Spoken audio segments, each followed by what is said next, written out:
Hello students, मैं मिथिलेश माही। आज बात करेंगे स्टूडेंट्स मैट्रिक्स में eigen value and eigen vector का। इससे पहले बहुत सारे वीडियो बनाया गया, वहाँ पे आपको कॉन्सेप्ट के साथ वीडियो को एप्लीकेशन पे अपलोड कर दिया गया है। अगर आप बीटेक एली इंट्रेंस का एग्ज़ाम देना चाहते हैं तो स्टूडेंट्स आप मेरे साथ जुड़िए। इसी प्रकार का क्वेश्चन आपको एग्ज़ाम में देखने को मिलेगा। यहाँ से एक क्वेश्चन निश्चित रहेगा जिसमें आपको या तो आइगन वैल्यू फाइंड करने के लिए बोला जाएगा या तो आइगन वेक्टर। हमारे पास देखिए 3x3 ऑर्डर का मैट्रिक्स है और इसका हमें eigen value and eigen vector find करना है।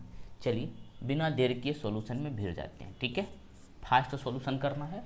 हमारे पास एक मैट्रिक्स ए मान लेते हैं जो दिया गया है 1 2 3 0 -2 6 0 0 -3। ठीक है, फोर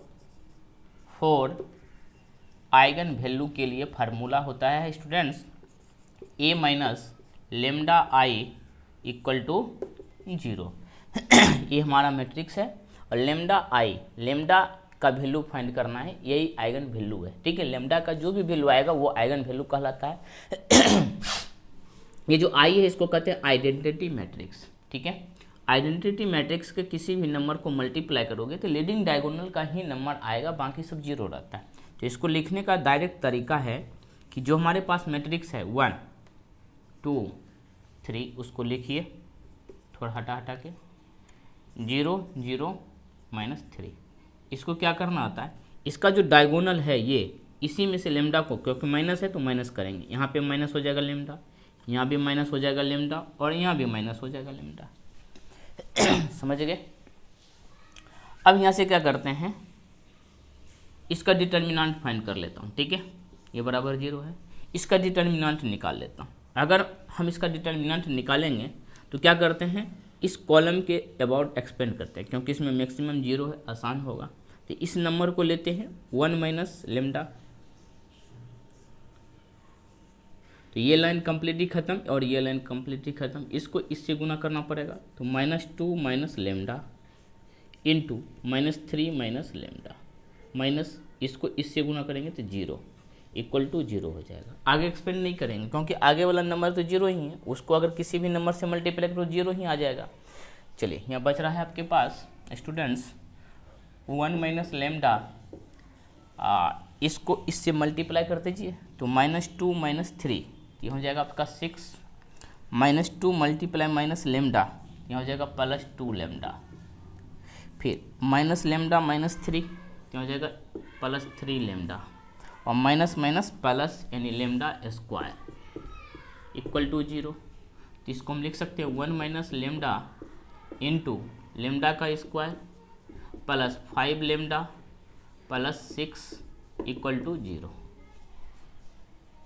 ये हो जाएगा चूँकि 1 माइनस लेमडा बराबर 0 और दूसरा बनेगा lambda square +5 lambda +6 equal to 0। यहाँ से बन जाएगा, इसीलिए लेमडा का वैल्यू कितना आया 1 आया। बहुत अच्छा।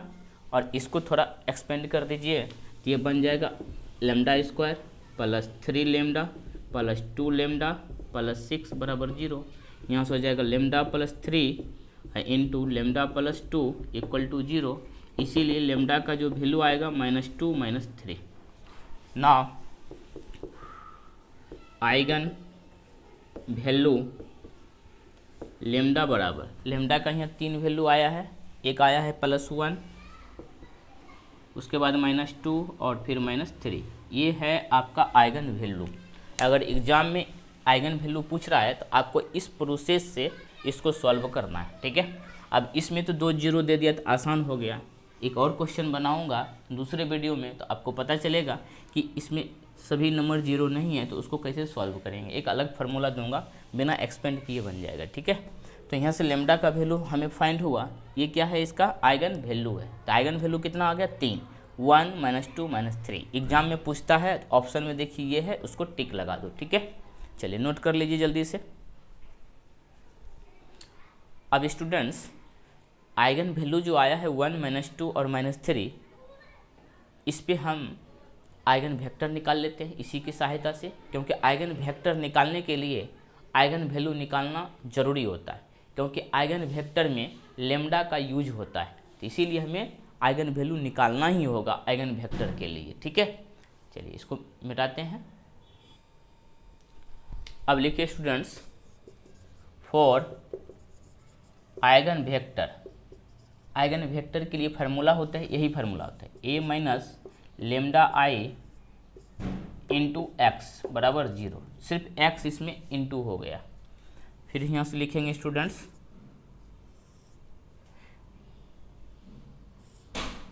क्या है 1, तो 1 माइनस लेमडा लिखेंगे 2 3, यहाँ से 0 माइनस 2 माइनस लेमडा लिखेंगे और 6, यहाँ हो जाएगा 0 0 माइनस 3 माइनस लेमडा लिखेंगे और इनटू एक्स। एक्स क्या है, एक्स वाई जेड है, 3 वेरिएबल, क्योंकि इसमें 3 रो है, 3 क्रॉस 3 ऑर्डर का मैट्रिक्स है, बराबर 0। अब एक चीज़ यहाँ से ध्यान रखना है कि अगर हम लेमडा का वैल्यू 1 लेंगे तो यहाँ पे 1 पुट करके इसको सॉल्व करेंगे। अगर लेमडा का वैल्यू -2 लेंगे तो -2 लेमडा की जगह पुट करके इसको सॉल्व करेंगे ना। तो वही लिखना है स्टूडेंट्स, इसको मिटा देता हूँ, ये तो क्वेश्चन था, आप तो लिख लिए होंगे।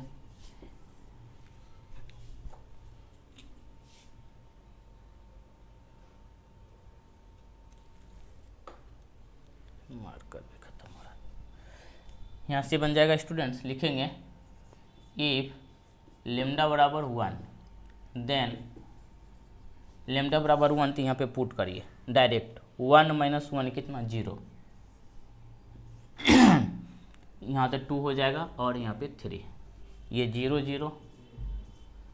अब देखो -2 और यहाँ पे 1 पुट करिए तो क्या हो जाएगा -3 और यहाँ पे 0, यहाँ पे 6 और यहाँ पे 1 पुट करिए तो क्या हो जाएगा -4 into x y z equal to 0।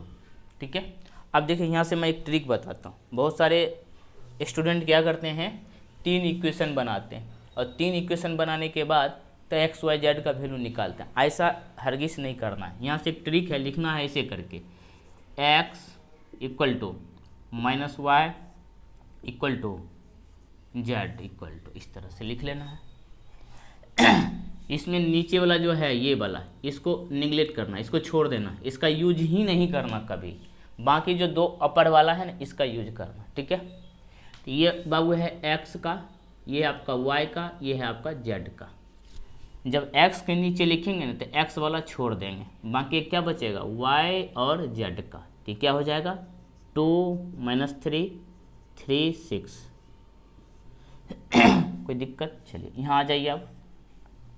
अब y वाला लिखना है तो y को छोड़ देना, ऐसे झांप लेना, तो क्या बच रहा है 0 0 और यहाँ पे 3 6, फिर यहाँ पे अब z वाला लिखेंगे तो इसको छोड़ देने, ये चारों ऊपर वाला लिखेंगे 0 0 2 माइनस 3। देखिए क्या होता है, x अपो 6 दूना 12, अब माइनस करेंगे तो हो जाएगा प्लस यानी 9 इक्वल टू माइनस वाई बटे ये 0 ये 0 0 ही आएगा और z अपॉन यहाँ भी क्या आएगा 0 आ जाएगा ना। यहाँ से देखिए क्या वैल्यू आया है, x upon 21 equal to y upon 0 minus कोई प्रभाव नहीं पड़ेगा और z अपॉन 0। 21 कॉमन ले सकता हूँ तो 21 बटे डिवाइड कर देंगे तो 1 y बटे 0 z बटे 0। तो यही इसका आइगन वेक्टर है, यानी x का कंपोनेंट y का कंपोनेंट z का नीचे ना, क्योंकि इसके बराबर अगर हम k मान लेते हैं तो x का वैल्यू क्या हो जाएगा k, y का 0 z का 0 और k बराबर 1 लेंगे तो x का वैल्यू 1 हो जाएगा। तो इतना कुछ करना नहीं है, एग्जाम में ऑब्जेक्टिव के लिए सॉल्व करेंगे, सब्जेक्टिव थोड़ी बनाना। तो आइगन वैल्यू कितना आया 1 0 0, किसके लिए, जब लेमडा बराबर 1।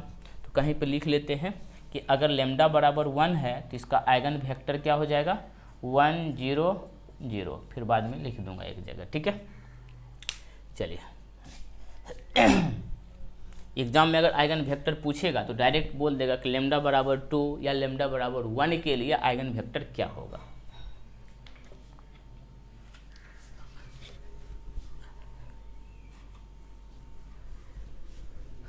अभी तो -2 -3 बचा हुआ है। ठीक है, अब लिखेंगे इफ लेमडा बराबर -2 अगर लेमडा का वैल्यू -2 ले लेते हैं तब देखिए आइगन वेक्टर क्या होगा। यहाँ 3 आइगन वेक्टर निकलेगा क्योंकि लेमडा का 3 वैल्यू है ना। तो यहाँ पे पुट करिए स्टूडेंट्स, देन यहाँ पे पुट करिए -2, तो माइनस माइनस प्लस हो जाएगा, यानी 3 हो जाएगा, यहाँ पे 0, यहाँ पे 0, यहाँ हो जाएगा आपका 2 और यहाँ पे 3। अब देखिए -2 और -2 पुट करेंगे ना, ये माइनस माइनस प्लस, यहाँ हो जाएगा आपका 0, यहाँ पे बचेगा 6, यहाँ पे आपका 0, यहाँ पे पुट करिए -2 तो प्लस हो जाएगा, यानी -1 बचेगा, into x y z equal to 0। फिर वही तरीका, यानी x बटे बराबर -y बटे बराबर z बटे, ठीक है। अब डायरेक्ट निकालेंगे, ठीक है, इस तरह से नहीं लिखेंगे क्योंकि अब तरीका तो सीख गए। तो फिर इस लाइन को क्या करेंगे, हम छोड़ देंगे, बाकी जो बचा है ये आपका x है, ये y है और ये z है। x वाला लिखेंगे तो ये ख़त्म करेंगे, ये चारों लिखाता है। गुना कैसे होता है, क्रॉस, इसको पहले गुना करते हैं तो 12 और -3 गुना 0 यानी 0। फिर अब y का लिखेंगे तो y को इसे छोड़ देंगे तो क्या बचेगा, x और z का क्रॉस मल्टीप्लाई होगा, 3 गुना 6 यानी 18 माइनस 0 गुना 3 यानी 0। अब z का लिखेंगे तो ये खत्म, ये इसको लिखना तो 3 गुना 0 0 और माइनस ये भी 0। तो क्या बच रहा है, x/12 इक्वल टू -y/18 बराबर z/0। ये डिवाइड हो जाएगा ये दोनों, ठीक है, किससे हो जाएगा, 6 से। तो यहाँ हो जाएगा x/2 y/-3 बराबर z/0। तो आइगन वेक्टर कितना आया, 2 -3 0। कब, जब आइगन वैल्यू लिए हैं -2, यानी लेमडा बराबर -2 के लिए आइगन वेक्टर आया है कितना, लेमडा बराबर -2 के लिए आइगन वेक्टर आया है आपका 2 -3 0। आ रहा है समझ में। एक वैल्यू और बचा है, जब लेमडा बराबर -3 पुट करेंगे तब आइगन वेक्टर क्या होगा, ठीक है। तो किसी एक के लिए एग्जाम में पूछेगा, ठीक है, क्योंकि उसके पास इतना जगह नहीं है कि 4 ऑप्शन वो दे सके। बस आपको कॉन्सेप्ट समझ आना चाहिए, और मैंने प्रयास किया है कि सिर्फ एक ही क्वेश्चन में आपको कॉन्सेप्ट के साथ अच्छे से समझा दिया जाए। अब लिखेंगे इफ लेमडा बराबर -3। अगर लेमडा बराबर -3 लेंगे तो बताओ बाबू आइगन वेक्टर क्या होगा। तो सबसे पहले -3 को पुट करिए, कहाँ, इसमें आके यहाँ पे -3 पुट कर देंगे तो यहाँ पे हो जाएगा जुट के 4, ये 0 ये 0, ये आपका 2। यहाँ पे -3 पुट करिए प्लस यानी 1 हो जाएगा, यहाँ 0 आपका, यहाँ पे आपका 3 और 6। यहाँ पे -3 पुट करेंगे तो बन जाएगा ये 0, ठीक है। और यहाँ से आपका x y z equal to 0 ना। अब देखिए स्टूडेंट्स, फिर वही अपनाएंगे, x अपॉन -y अपॉन बराबर z अपॉन।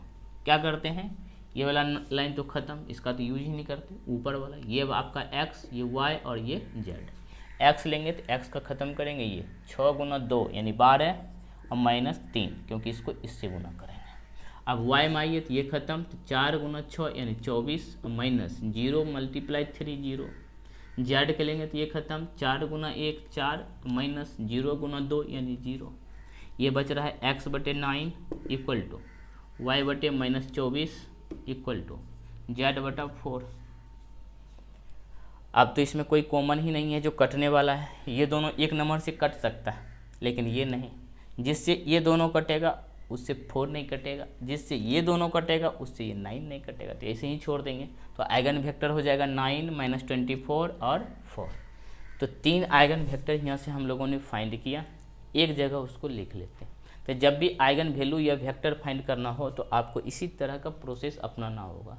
समझ में आया तो बहुत अच्छा है, लाइक कीजिए, सब्सक्राइब कीजिए और दोस्तों के ग्रुप में शेयर कीजिए, ठीक है। और दूसरी बात है कि वीडियो को एक बार नहीं कम से कम 2 बार देखिए, 3 बार देखिए, इससे आपका कॉन्सेप्ट क्लियर होगा। और ज़्यादा क्वेश्चन सॉल्व करने से फ़ायदा है कि एक ही वीडियो को अगर आप 2 से 3 बार देखते हैं तो आपको पता चल जाएगा कि कौन कौन सा स्टेप हम अपनाए हैं, तो आपको ज़्यादा रिवीजन करने की ज़रूरत नहीं पड़ेगा। इसलिए कोशिश कीजिए कि एक वीडियो को कम से कम 3 बार देखें, ठीक है। एक बार में अब आपका कॉन्सेप्ट क्लियर हो जाता तो बहुत बढ़िया है, नहीं तो आपको करना ही पड़ेगा। तो यहाँ से आंसर एक जगह लिख देते हैं स्टूडेंट्स, चूँकि आइगन वैल्यू लेमडा बराबर कितना था, 1 - 2 और -3, और आइगन वेक्टर क्या क्या था स्टूडेंट्स, आपका था 1 1 0 0, दूसरा था आपका 2 2 -3 0, और तीसरा था स्टूडेंट्स आपका 9 -24 और 4। ये 3 आइगन वेक्टर है। ठीक है, एग्जाम में हो सकता है कि तीनों पूछ दे, यानी ए नंबर में ये तीनों रहेगा, बी नंबर में कुछ और रहेगा, सी नंबर में कुछ और रहेगा। और ज़रूरी नहीं है कि सबका ऑर्डर ऐसा ही हो। हमने लेमडा बराबर पहले 1 लिए तब ना पहला ये आंसर आया। हो सकता है कि आपको लेमडा बराबर -3 पे ये पहले आंसर आ जाए। इसका ऑर्डर क्या है वो मायने नहीं रखता, लेकिन हाँ सब में जो नंबर है वो सही होना चाहिए। हो सकता है कहीं ये पहले दे दे, ये बात समझ में आई। तो एक वीडियो में हमने समझने का प्रयास किया कि आइगन वैल्यू और आइगन वेक्टर कैसे फाइंड किया जाता है, और अच्छा क्वेश्चन लिया, अच्छा सॉल्यूशन भी दिया। Thank you students.